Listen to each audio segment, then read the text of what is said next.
and play aliens, play that they're abducting people, and then people catch on that, that wasn't a real alien. I could see the black thread around the black eyes. So the uniform on, and we have our own fleets. We've had them for years. Germans had them first back in World War II. So they try hard to discredit the whole alien and UFO phenomena by saying, well, the government can mimic it, so the real ones don't exist at all. But it's really just both games playing it. There are real ones and there are fake ones. There's the government mimicking the real ones. Mm-hmm. And I think the reason they're trying to get away from the fact that there are real ones is so that when Satan arrives in his host of UFOs, he can push it off as angelic beings. And most people will accept that. Yeah, well, you know what? It's going to be good. Get out the popcorn.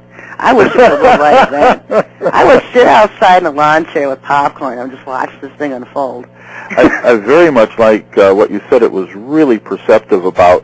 They're so clever that they'll produce a bad one first and then the good one. The good cop, bad cop scenario.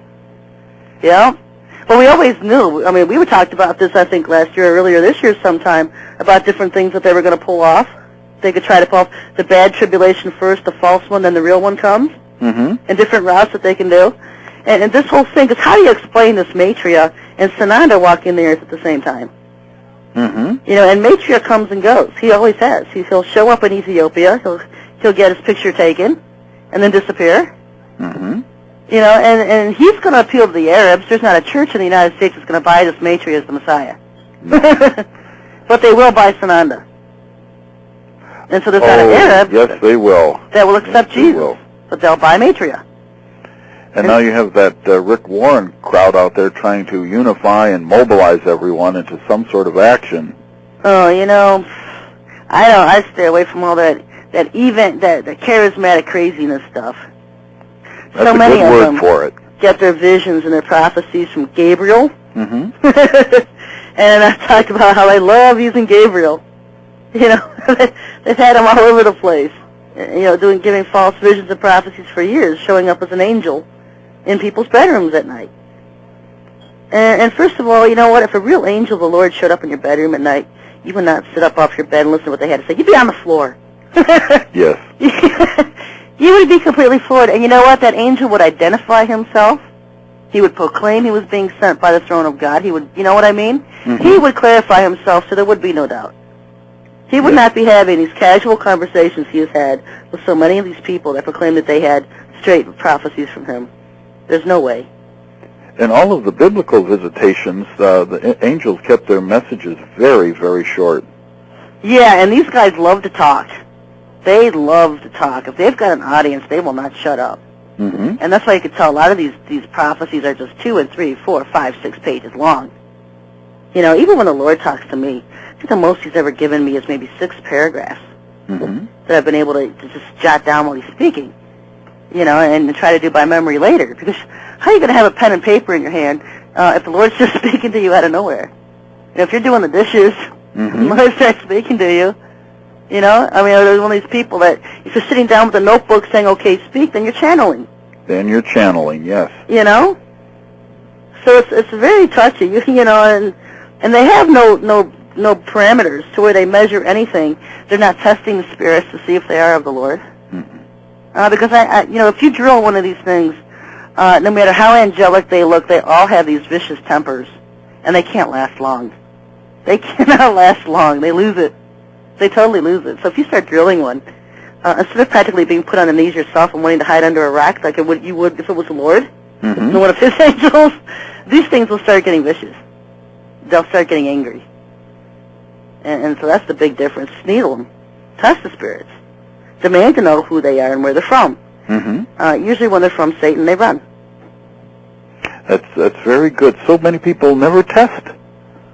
They don't ask. Yeah, they don't test. They don't test the spirits. They just assume, it looks heavenly, it must be from the Lord. And of course the first thing out of its mouth is that he was sent by the Lord.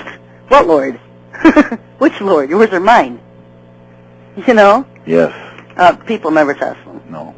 I've never have had one of these nightly angelic visitation things, and every one I've ever read has sounded totally demonic and satanic to me. So I've never tried to pull it on me yet. I'll see things. Well, I took my contacts out at night. I'm blind as a bat. and I'll see beads of light. And for a long time I didn't know what these beads of light were. I've heard they're angels. But I'll see things. If it's of the Lord, I can see it very clearly. Mm-hmm. But if it's something I don't even need to see, I can't see it clearly to begin with. Anyway, I'll just know it's not of Him. Rebuking. Mm-hmm. You know, people need to be perceptive because nighttime is when the military loves to work the most. Nighttime is when these military bases are cranking up the deceptions. Mm-hmm.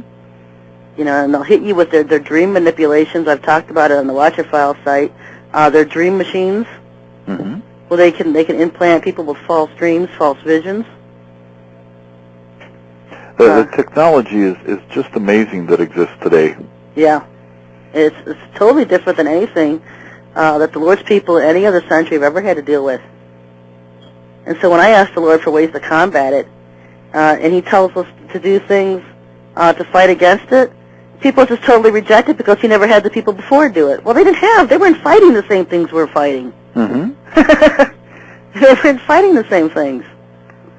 One of the advantages that the Russians had over us, back in '57, they announced that there was such a thing as the life force, which was different from magnetism or electricity or any gravity or any known force at the time.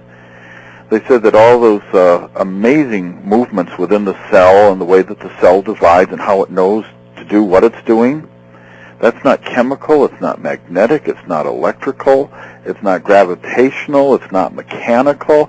It was a whole new force that they dubbed the life force.